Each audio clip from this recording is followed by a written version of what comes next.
Hi, welcome to week 37. This week, we're talking about team building. Now, we've already talked a little bit about high performing teams and building those. And this week, we're just talking about general team building. 3 videos. This is the first one. In this video, we talk about your foundation in team building. In the next video, video number 2, we're going to talk about career path. And in video number 3, we're going to talk about hiring quality employees. So let's get started with your foundation and team building. And we're going to start out by talking a little bit about leadership and why the strength of you as a leader really matters when you're building a team, right? So if you are a strong leader who can really hold to the core values of your business and are able to implement boundaries, set expectations, be clear on communication, and set good examples for your team that you're building, then it's going to make it so much easier for you to not only build a really great team, but also for you to build leaders on your team. And you really want to be thinking about future and building leaders. And you build leaders by, one, being a really strong leader yourself, 2, by recognizing that you don't want to always be the smartest person in the room. So you've got to hire talented people to put on your team, smart, talented, ambitious people. You don't have to be the person who has all of the answers.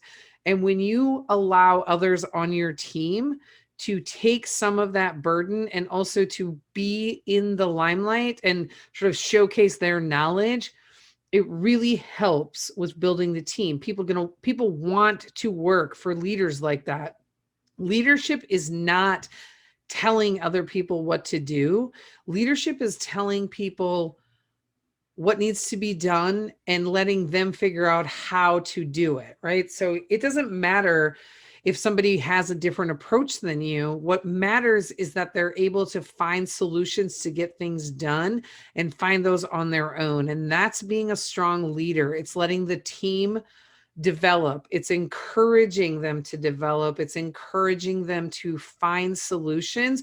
It's encouraging them to ask questions, to communicate, and to provide feedback, for you to give them feedback and for them to give you feedback. That two-way communication and the two-way feedback is so important when it comes to leadership. So being a strong leader is foundational to building a strong team.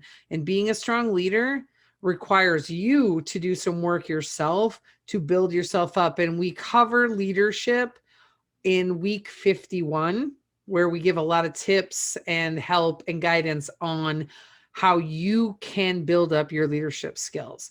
Okay. So what's the relationship between core values and building a team? Honestly, your core values of your business are everything, and they should be represented in all of the hiring that you do. We talked before about how a job description is really a marketing asset for your business. You want to make sure that your core values are reflected in your job description. You want to make sure that you're asking questions during job interviews that reflect the core values. You want to get to the heart of, can this candidate, if they become an employee, uphold our core values? Are they good with them? And it's important, and you got to find ways to ask those questions to be able to dig to the heart of that. There are your foundation of your business, and they represent how you want the market to see you, right? How you want customers to interact with you and what you want customers to know about you.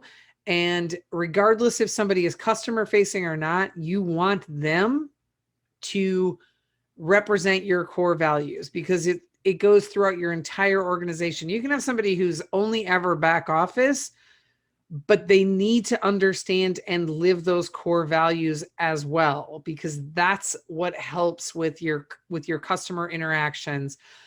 And when you're including them in the hiring process and you're being very clear and intentional about it, then you're going to make fewer mistakes hiring. You're not going to be perfect on hiring.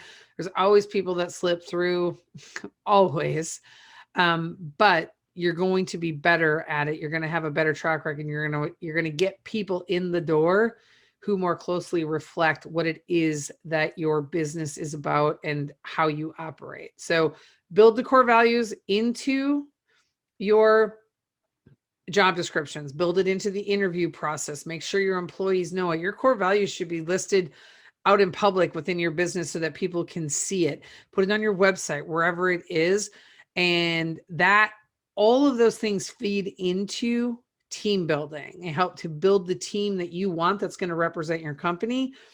And you being a strong leader, having strong leadership skills, being able to admit when you're wrong, being able to ask for help, to surround yourself with other strong people also helps with team building. People want to work for people who want to build them up as leaders, because most people want to be leaders or at least want to learn those skills. So think about that as you are leading a team. Think about, how can I let my employees or my team become stronger as a result of this situation? What information can I share with them to let them make the decisions or to at least have input? How can I include them so that they feel more engaged and they're a part of this, they're a part of the solution, thereby making them a stronger part of the team?